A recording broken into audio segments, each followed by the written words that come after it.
Honestly, I hate liars. But for then him to come down here and say he's gonna bring 3 guys and smash our heads in, oh.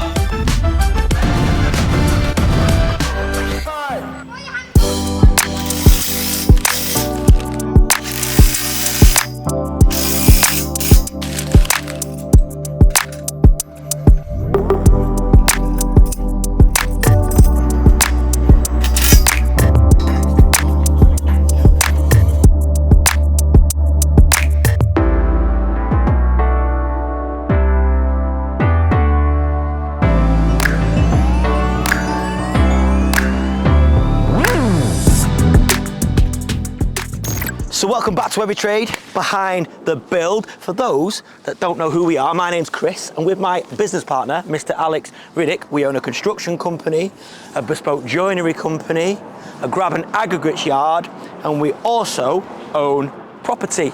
This Behind the Build series of videos does what it says on the tin. We take you behind the build of all these companies. We show you what it's like behind the scenes, warts and all, but we also show you some of our building works. As you can see, Project Gorsey, which is our very own in-house development. It's going to be a commercial unit. The scaffolding is finally up, and Adam and Eve and Mike are cracking on, but we're also making progress on Project 𝗕𝗨𝗟𝗗, where finally the roof structure is going on. So let's fly over there.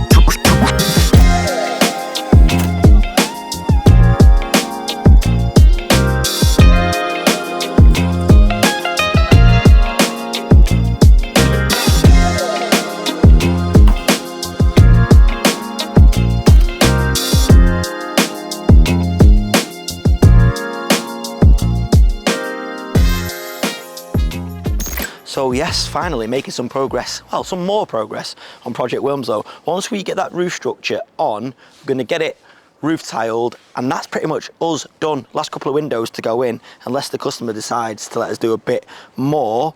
Busy week this week. I say that in every single episode, but this week especially because KTM, my operations manager, and my right hand man is having 10 days off, which I'm glad about. As much as I miss him professionally and personally, because he's one of my best mates, I want him to have a break, and he deserves it. Not a lot of people know this, I don't think I've told this story before, but KTM started with me when, he was on his last year of uni, came in as an intern. I've known him since he was 15, and we were mates in school and stuff like that. But he came in, I actually didn't really want the headache of it because it was hard. We've got a work experiencing kid in this week, and it's really hard to keep him busy without getting too distracted. But he came in, eventually he was persistent, and I literally, with a day of working with him, I knew that I wanted to work with him for the rest of my career. Genuinely, I'm not joking, he was so efficient, and my personality gel with his so well. Anyway, that was going brilliantly. I progressed him, and then 4 years later he just came to me one day. I remember we were going to watch the European Championship final, and he said, "Oh, I've got a little bomb to drop." I was like, "Oh," and he went, "I'm leaving." And he went, "Well, don't worry, I'm not leaving forever, I'm just going to go traveling." And I was absolutely devastated because I literally felt like I had my right arm cut off. But he came back, thank God. I remember where I was when I got, it's a mad story actually. He'd text me saying he was coming back early because he'd gone for about 3 months. I was having some food at a restaurant in 𝗕𝗨𝗟𝗃, and Sir Alex Ferguson was sat there behind me having food, and then I was in a club and I just bumped into Tyson Fury. This is not peak Tyson Fury, when he was having his time off boxing. So I'd just seen Sir Alex, just seen Tyson Fury, and then I was absolutely buzzing. And KTM sent me a message saying, "Coming home early, mate." And he came on my stag do, because he wasn't going to come on my stag do. And honestly, it was the best thing ever. Anyway, I'm rabbiting on. This job now, coming up to chamber, so to get the floor height in. We're going to come back here later in the week because we've got a lot of work to do, filling the cavities and getting it up, ready for the floor to go on. But this insulation here, if you can see, this is what's spec now. When the regs change, it's an interlocking T&G system here. So that all has to sit in there to comply with regulations, whereas you should be able to throw a bit of rock wool into it, right, or have an issue. And you've also got to make sure your cavities are clean as well, so I'm checking that, but that won't matter there because this is all going to be full of concrete. More about that later on. So yeah, I'm happy with progress. Well done, Adam and Eve. We are lucky to have them, and Mike too. A couple of weeks ago I showed you these steels going in, so the guys have now built up to these and they're mechanically fixed there. So the idea is there's going to be another floor built over that, which will be the admin blocks. I feel a bit overwhelmed this week, and that's one thing I've struggled with in my career running this business. I'm good with stress and I'm good with pressure, but when I've got loads to do and I hate letting people down, I'm a bit of a people pleaser. So I think what I'm gonna have to do this week is help take the pressure off Danny, but also maybe work in the evening a bit like I used to do back in the day, just to try and keep up with demand, because it's times like this where all the work's flying in. This is what we work for. So yeah, I should be all right, but that's definitely one thing. Overwhelmed, that feeling of like, oh my God, where to start, I do struggle with. But yeah, back to HQ.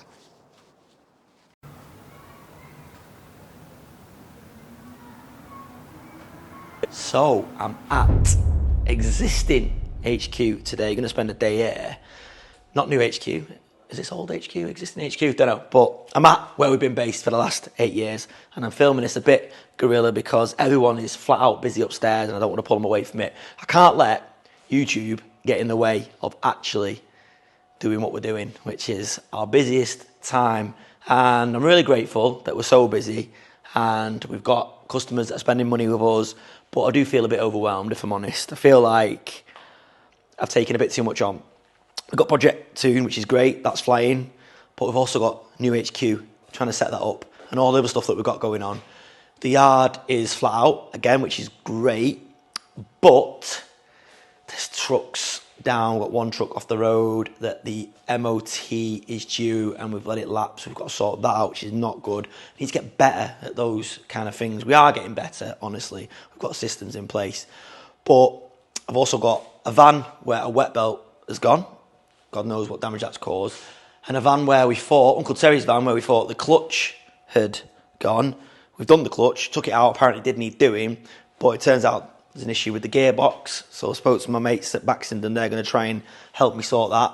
But I've just come downstairs to our old workshop just to see where we're up to, and we're miles behind. Still all our gear is here, it's spread everywhere. I hate mess, but it's everywhere. And I need to think of how I'm going to safely and in a sensible way get all this stuff over to new HQ. So yeah, I feel a bit overwhelmed, but it's my own fault.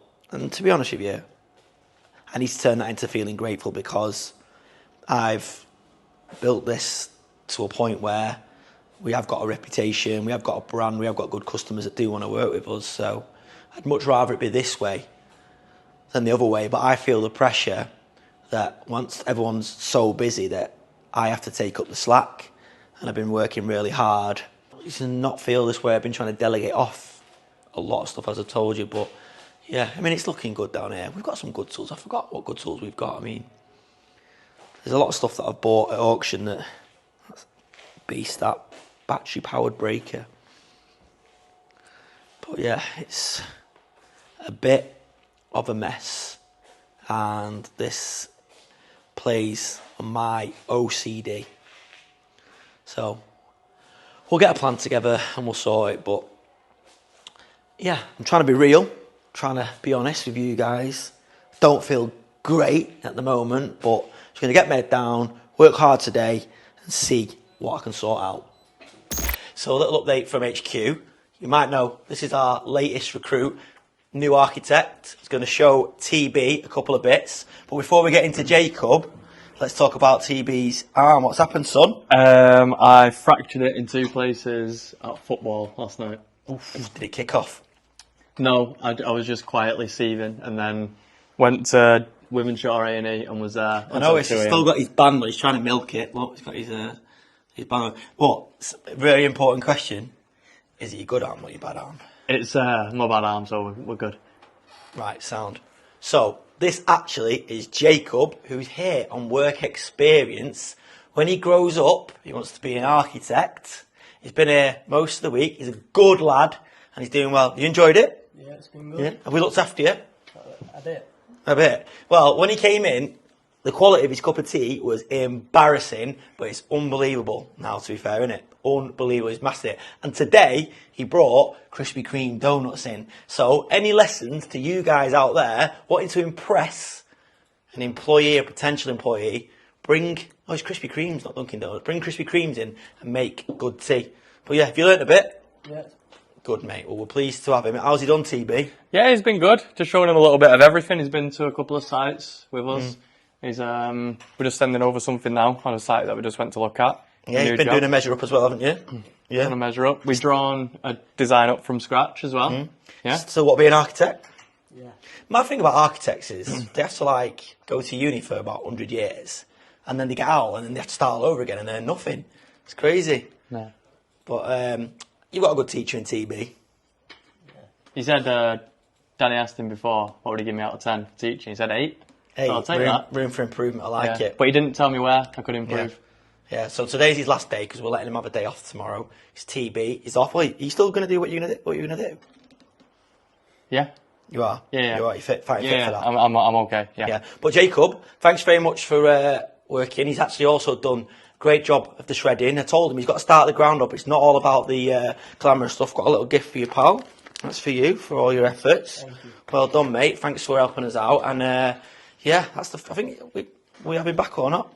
Yeah, he done most of my work this week. When he's qualified.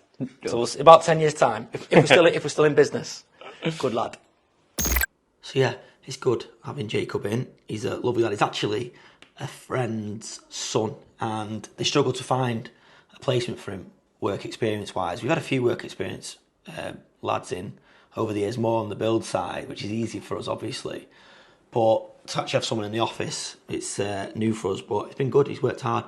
And for people like Jacob, it's all right because he's got quite a defined route of where he can go in life. If he wants to be an architect, he knows what he's got to do at college, then go to uni, and then hopefully get into a practice and work his way up. But I do stand by what I say. Architects, I think, are not on enough money, especially Norman Foster, for the amount of education and ongoing training you have to do.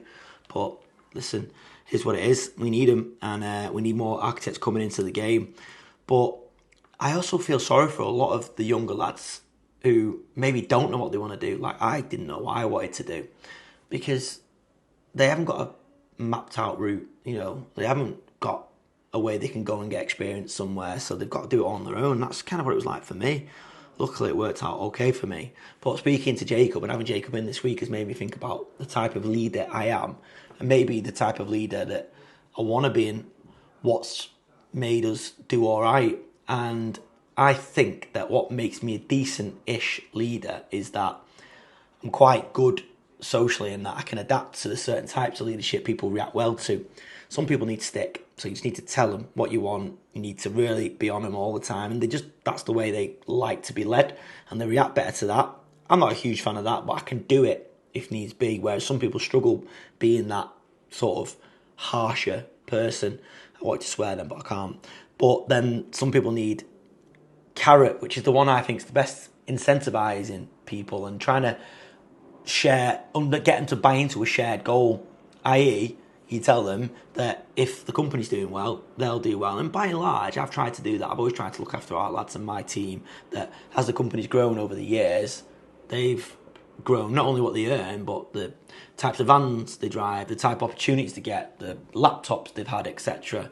And I think people want to feel part of a shared goal. People work best in that situation.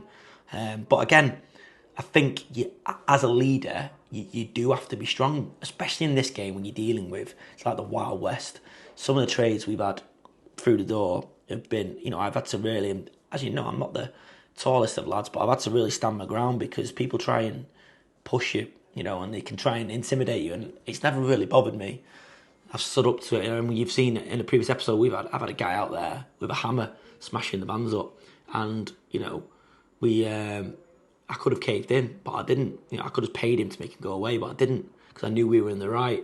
Check that episode out if you've not seen it. It's where I tell the story. A guy literally through no fault of our own, absolutely lost his head and come and smashed the one of the vans up, and a knife as well, got caught by the police.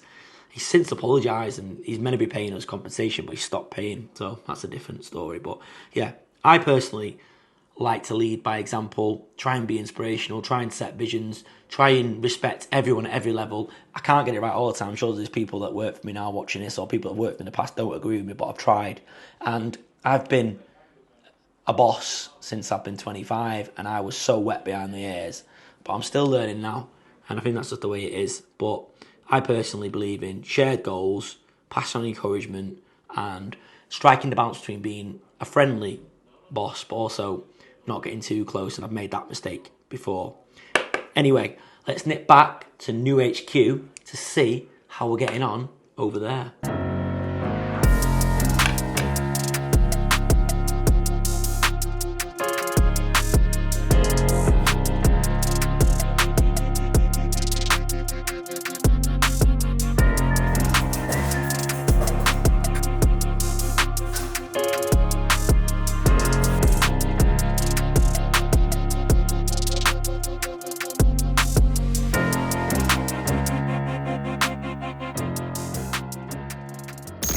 Still pricing. This job is getting bigger, which I'm not complaining about, because it's what we work for, is to win work and do work and try and be profitable. But because we're so busy, this is like a throwback for me.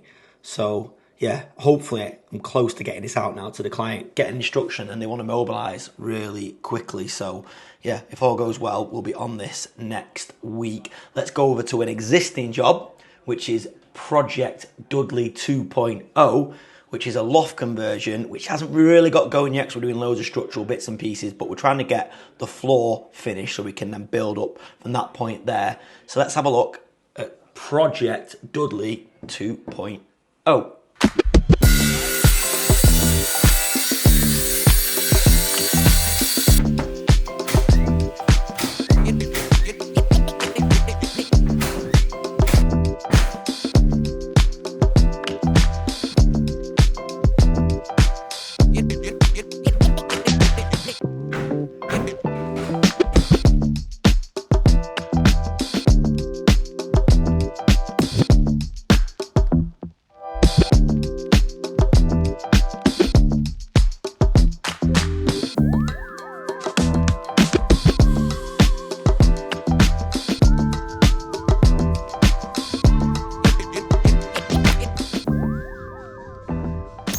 I'm pretty much wrapped up here at HQ.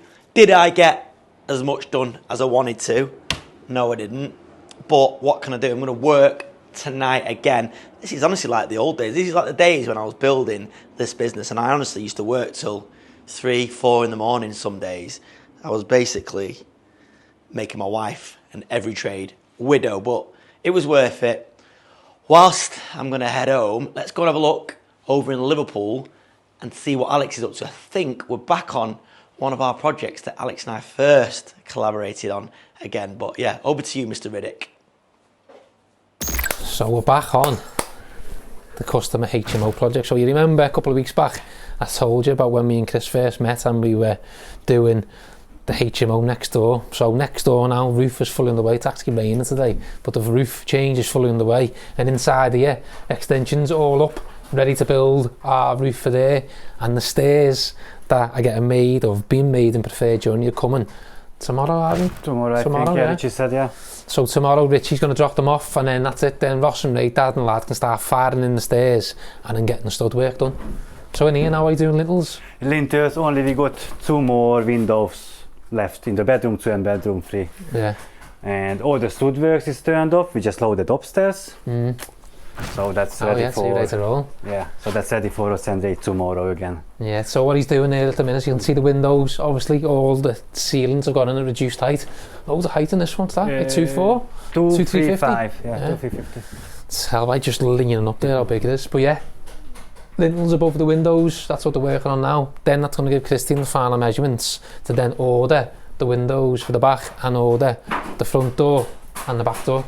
Yes, and then we're hoping by the end of the month all works will be done apart from doors and windows. That's all we should have left to do in here. And that's it then, that's it for this phase of these HMOs, which me and you made up about, aren't we? Yeah, so looks like end of August, fully finished. Maintenance. Middle of August, this will be fully done. Fully done. All the maintenance fully done. So September ready to book holidays, you mean? Yeah. Chris, you can have a well-deserved break. Because as I say, all HMO maintenance stuff, our own properties are still going through the transition. The lads are still working hard at that, as well as keeping the customer jobs going. That's what that is next door to full maintenance hit inside. And well, I'll show you in there in a minute so you can have a little quick look. But as I say, it's a busy period, especially for Christian.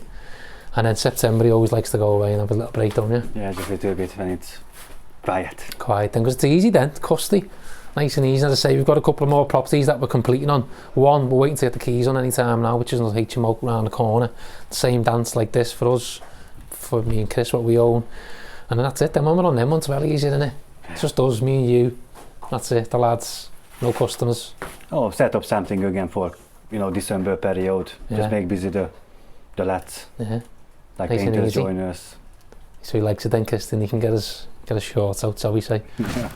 So yeah, in here. Oh, proper light change in here for you now. And bulbs up and changed, lad. I thought you'd done all your maintenance list. 1, 2 bulbs there, lad. So Christian's been working through the maintenance list that we did for all the houses. And it's just basic stuff like bulb, and he told me it was all done. But it's not, yeah. And then the lads are just going through, you'll see all the bits of drop-ins on there where they're just putting vents on now. Because these windows didn't get fitted with vents, that was the existing one. That was a new one, so I don't know why that didn't get one put on it, to be fair. Yeah, but it's got one on it now. So the lads are just going through. We always try and do upgrades like this every year when we get the time to do it. And I say in this property, it's quite a few years old now, but we are doing a full new re-roof on it. But taking the GRP back as well because it failed. I think it was too wet at the time when it went down, so we've had problems over the years. So now, for speed and ease, Nick is just going to do felt on it, strip it back and felt it, the torsion felt, and then obviously tiling the front and back, which is good. But yeah, in here, it's mad looking round. This obviously needs a deep clean. The maintenance is done in terms of work-wise, but the clean is not done. The lads have done the couch and the stairs with the new cleaner that we bought. The machine was used to get someone in to do that for us, third party. Now we started doing it ourselves. Now I took the door out. Now we started doing it ourselves, which is more of a cost saving for us. Makes sense doing it because we do that many every year. But obviously we just need to do a deep clean now right the way through. Got some leaks though, lads? No way, Ben. I just been up in the morning. I know the screw heads. Can you believe we paid to get it painted? And now we've got to do painted again. Yeah. And we just been checked and been asked everyone make sure we're not getting leaks from the gutters. So unfortunately, because the weather's just not been on our side and timing because of other jobs and stuff like that, as always, we had a nice little spell of weather, stripped the roof back, start doing it, and then we've had a little bit of a rain period this morning. Just only today. Which is a nightmare, but it's let in a bit on the walls. It's just, this is why we wanted to do this re-roof when the tenants have moved out, without them being in here. Obviously you've got all the plaster, but it's all chipped off where Nick's been putting on the battens. But it is what it is, part and part of the process, so we just need to minimise that as much as possible. It's all been felt and battened now. The sun's now shining, it's just that we had that little downpour this morning, and then you can start whipping the tiles on, so it's just that bit. Just that bit. That's not been started yet. So yeah, but I'd say this is when we used to do the dormers, so you can see how big this room is compared to the ones we do now, which the room's a little bit smaller, it's more that way, and the bed's that side. Yeah, bed's that side when you come in. And then the ensuite's about here, whereas look how much bigger these are by doing the dormer at the back, and I'll show you the dormer room now. So yeah, as I say, the dormer as well, all the cladding that was on it originally started discolouring, so we're taking it off and we're using the tiles, hanging tiles, which in my opinion is much better. But as I say, back then when we were doing this, the budget was a little bit small and we couldn't do it, even though now we're paying twice to do it properly. But yeah, so now all hanging tiles are going on, which is better. And again, look how big this is, because there's the dormer, you can see there where the roof line is. and that's the dormer going out. And in the other ones, the bed is there, and then you have the little small alcove bit there, and the ensuite's more that way into the front room to make the space. This is more that way too, but you come through and you have like a little bit of a desktop and you're still there, but the bed's there. That's the difference. And you can see how much lower we are here, Chris, look. As well, because the floor's got dropped quite a bit in here. But loads of space, loads of space. But yeah, it's might come back into these, obviously after all this work has been done years ago, and now come back into maintain. So as I say, this roof's getting done. There's going to be now some more bits of touch-up and paint to do. This has already been painted through properly. Again, timing's wrong. Should have been done afterwards, but it is what it is. Then we just need to do a full clean, deep clean, do the inventory, get the tenants in, done. So do that times all the hours that we've got. It's a lot of work and a big operation. And all the doors been painted as well, yeah? Yeah, been that's true. Yeah, sound. So yeah, with all that being said, back over to Mel. So it's now 8:25 in the evening. My kids are in bed. It's nice to help my wife Rachel put them in bed. I also get to take them to school, which I talked about quite a lot, which is really important to me because I didn't do that with some of my oldest. And I really feel like I've missed out on a lot. So to get to play such an active part in my kids' lives is nice. But I'm back doing what I used to do back in the day, which is pricing jobs. And you know what? I remembered I actually do really love pricing work, but only when it's quiet. I cannot price in the office. I tried today, yesterday, all week to get this job priced up. So I'm doing it because Danny, our estimator, is just far too busy on everything he's doing. He's now obviously pricing for us, pricing for a lot of other builders and developers. Like I mentioned last week, he prices for a lot of you guys that watch. And he's also running Project Gorsey. So he's busy, and I don't want to put more onto him because it's not fair. I know he's working right now because I've just spoken to him. So I'm going back to doing exactly what I did all those years ago, which was just sit wherever I was. It used to be on my laptop, on a sofa, and then it progressed to a little office. Then it progressed to my last office, which was nice in the old house. I used to love it in there, and I've got really happy memories of that because I felt that's where I built this company, learning to price. Because when my uncle Paul left, he's QS by trade, and he did all the pricing. I had no idea. So when he left, I had to learn how to price, and I did. I learned everything. I watched every YouTube video there was. I used to watch a lot of Bill with A&E, Tony, who I speak to quite a bit now, good pal, and I just learned. There was no chat GPT then or anything like that. You just used to have to learn, speak to my guys, make mistakes, read up on things, and just keep applying the learning. But what I did do then was build a lot of good documents that we still use to this day. And I'm still proud of these documents. Now I'm using this one. I haven't used it for ages. Danny still uses it. And it's brilliant. Basically, it's so simple in that you put the hours in, you put the materials in. Oh, thank you. My wife Rachel's bringing me a nice cup of tea. Thank you. Get out now because I can't talk in front of you. It's boiling. And it's good. You just put in the hours, the quantity, the materials. Sometimes you can put the square meters. I built all those kind of rates into it. And it's dead simple. It spits out line items. And that's the way I used to do it. I used to basically break a job down bit by bit. I used to think, right, I'm going to walk into this room. I need to strip it out. So I'd put strip carpet 1 hour, for example, and a bit of skippage. And I go, right, need to get the electrics in. So I'd work out a point price for each of the electrics, then the plumbing, then the plastering, the decoration, so on and so. And I built sheets for all of it, which is all set up on this document here now. And like I say, we still use this 10 years later. And it's crazy. We've got other bits of software. Now we've got Danny, who's a trained estimator, who knows how to take everything off and do all that. But yeah, I couldn't do it full time because you can't do it without distraction. With distraction, I can't, especially with my ADHD. But you know what? It brings back some nice memories. Just sat here with a cup of tea and just in my zone pricing. I used to listen to a bit of music and just get in the zone. And I miss it. I do.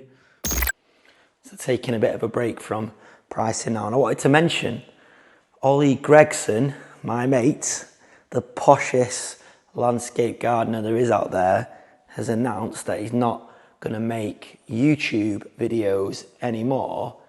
And I'm pretty good about that because Ollie's stuff is probably some of the nicest shot with the highest production values there is on YouTube. Nice looking in ours, even though Hollywood smashes it. Better than Asheville's in terms of look, if you ask me. Better than most. But the weird thing about YouTube is, it doesn't matter how good it looks, yeah? If you don't quite hit the algorithm, and if you don't clickbait, then you don't get that many views. And I have thought for a long time, Ollie has not got the views he deserves. It's, but I mean, it's not for that reason, but I imagine if he got the views he deserved, he probably would have carried on. But he's decided to channel his video team, the people he's taken on, into just doing more promotional stuff for his business. But it's a shame because that's some quality content that we're all going to miss out on. So I had a chat with Ollie today, and he's basically told me those are his reasons, and I get it. But YouTube really probably needs to look at things like that, like quality content being made, people putting thousands of pounds a week in, like we do, into making these videos, sometimes just to get abuse. And it doesn't seem to be fair the way it pumps the algorithm out.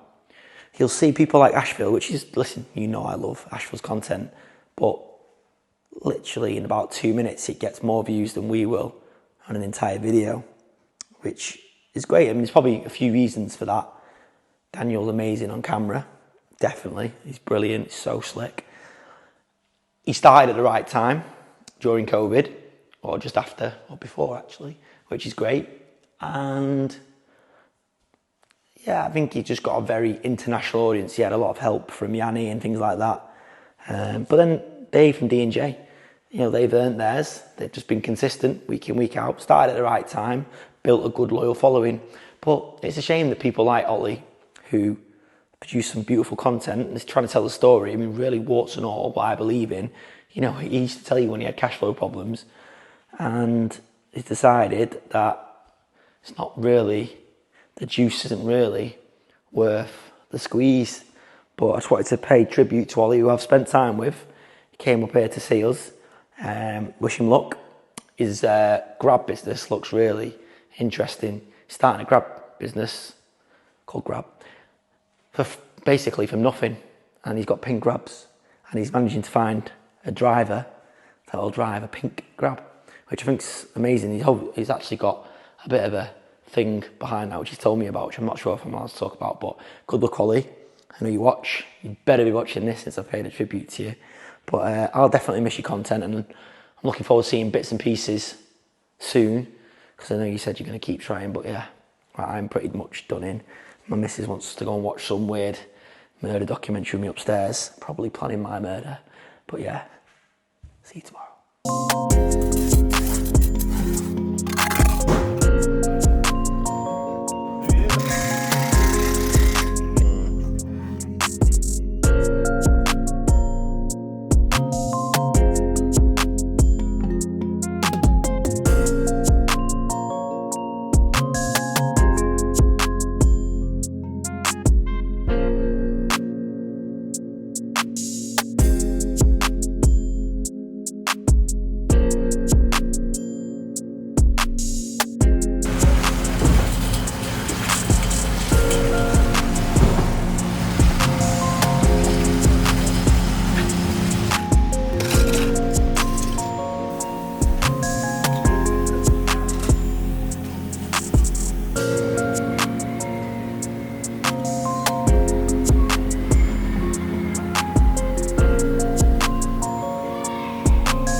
So it's good, I can actually see the progress from Project Gorsey from this very room, and I can now see some block work, which is amazing.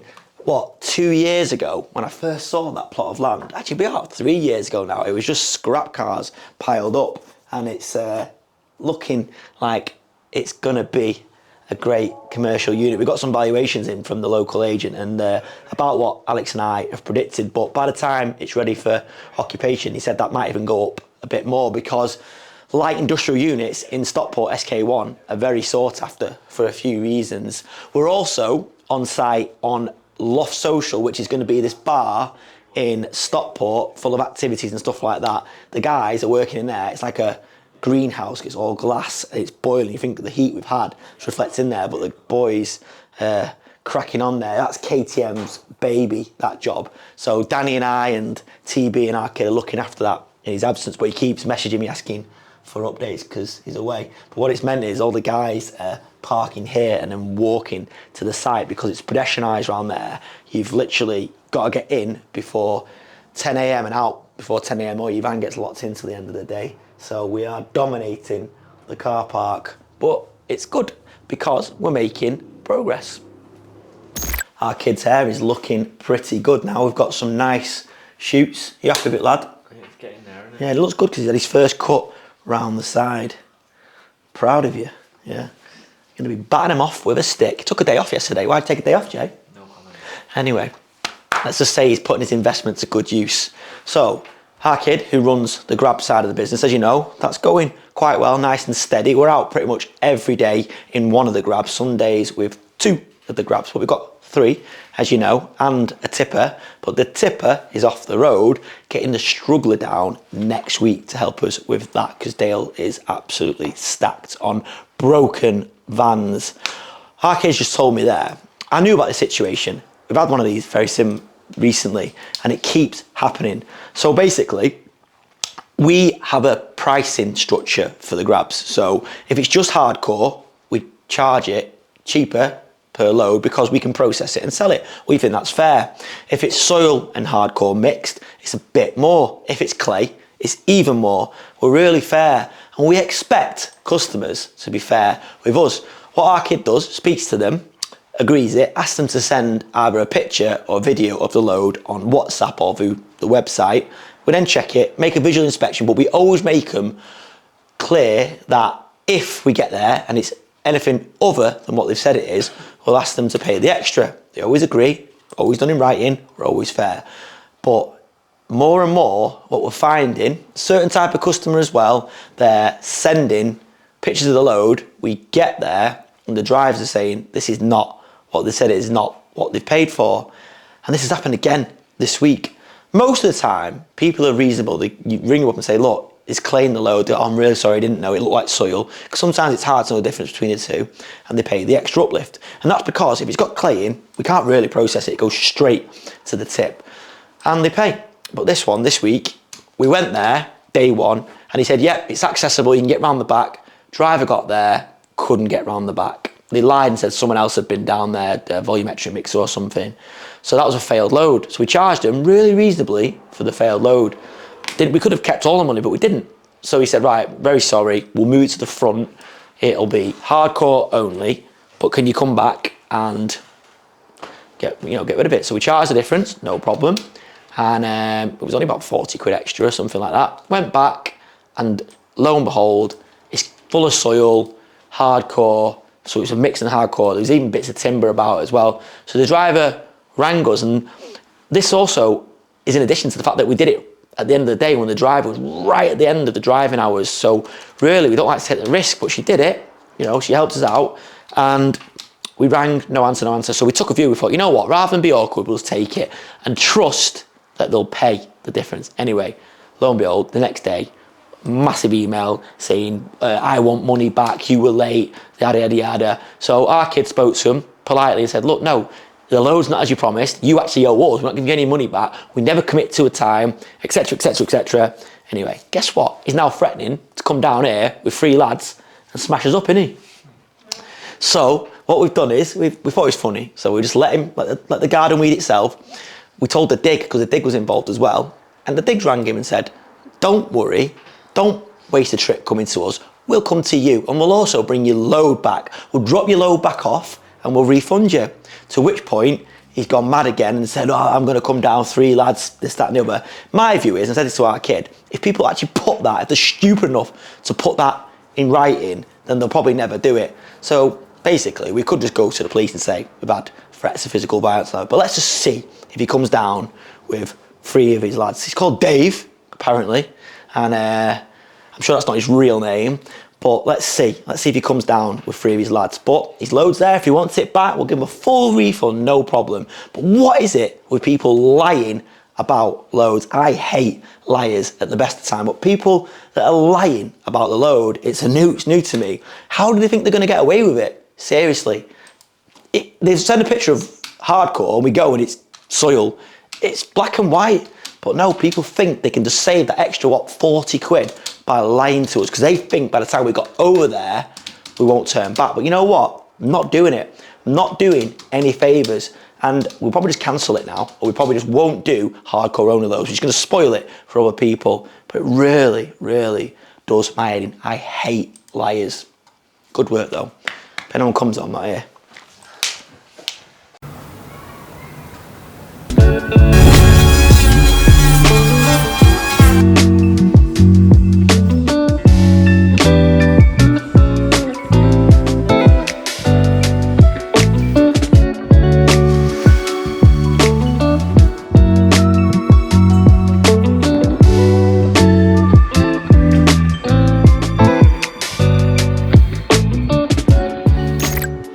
So yes, what will be our offices, the floor is now in.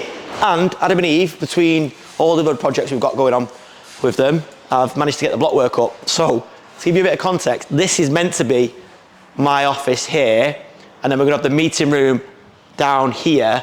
Looking at that window there, or the opening, the aperture for my window, it's gonna be too big. To get a double glazed unit, or probably whatever we need to do, up here, that size, ridiculous. So what I think I'm gonna do is get them to build me another column up the middle there and just shrink it down, and I might even do that in the meeting room as well. So probably get a small column built there, maybe that size, smaller windows, because you've got to think about getting them up and also the cost of them. But yeah, on paper, I was a bit worried about the size of my office, but it's gonna be a good size. The meeting room is the exact same size as the meeting room in old HQ, so the table's gonna go in here.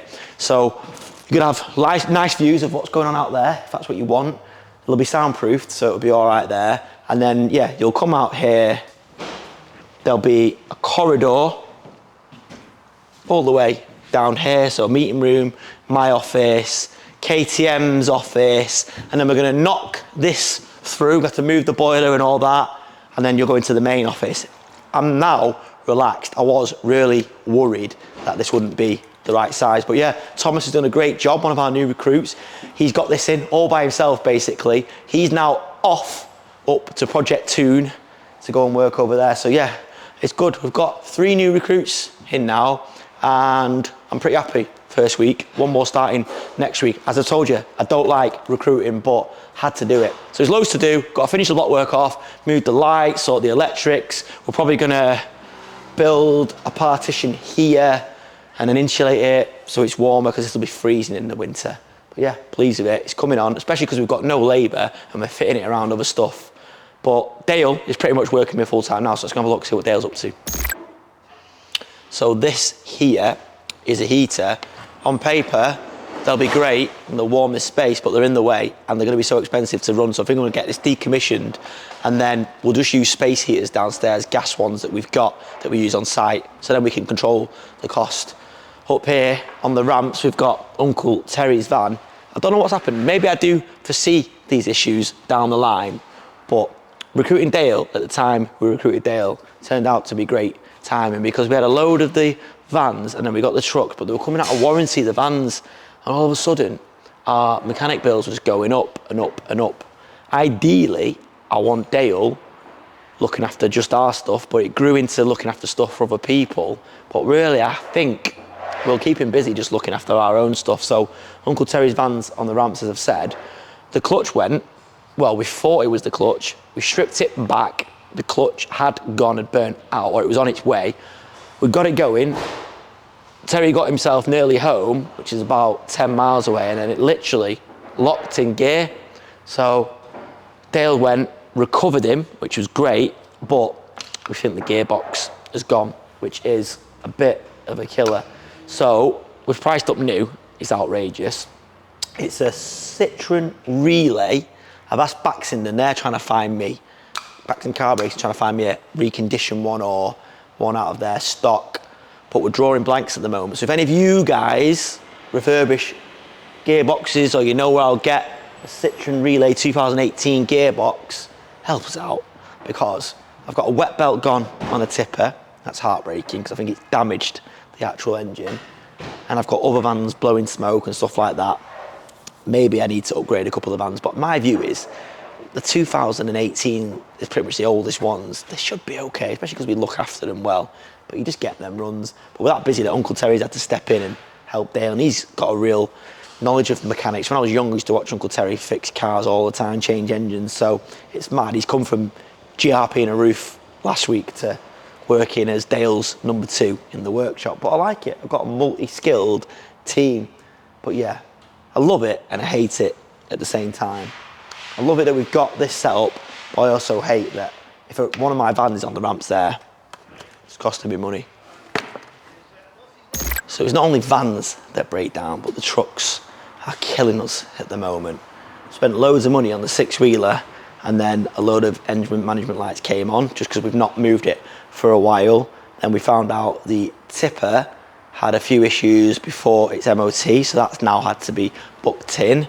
Here's what it is, it's all part of it, but it's really is like stressing me out because the little things that I'm focusing on are stopping me working on the bigger picture things that need to be dealt with. But this bad boy that Baxenden supplies with, even with the tape, is doing its job.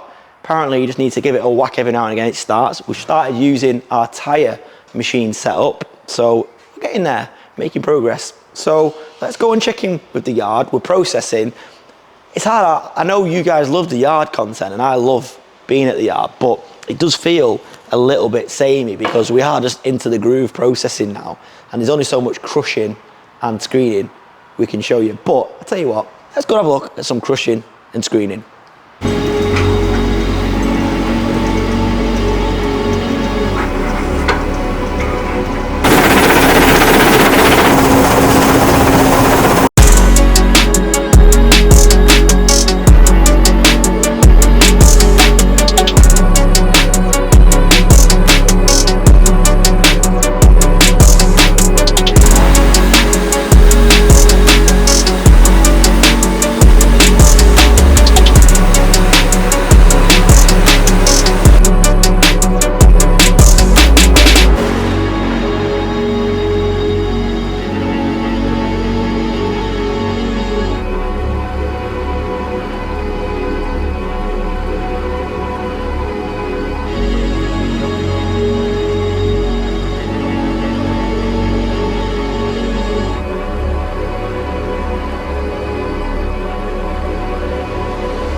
So that is it for another episode of Every Trade Behind the Build. As much as I'm loving seeing new HQ come together, it is a bit of a distraction from what is a very busy time for us, our busiest time. And I like seeing these vans here, but at the same time, if they're here, it means there's an issue. So luckily we've got this little connect here now that's acting as our courtesy van. So Uncle Terry's out of his and going into that because he's off to Project Toon next week. Don't forget, if you've not watched the Talking Shop podcast, check it out because it's good. I went quite deep and the people that have watched it have given us some really positive feedback, apart from the angle is very vicious on me. Boom. Have a great rest of the week, guys. Weekend, wherever it is, whenever you're watching. I'm off camping again. Second to last time this year, but yeah, get to spend time with my daughter Harmony, so I'm looking forward to it. Have a great Sunday, have a great rest of the week. Make loads of dough, but don't forget the reason we do it, which is to spend time with our family, give ourselves and our friends the best life.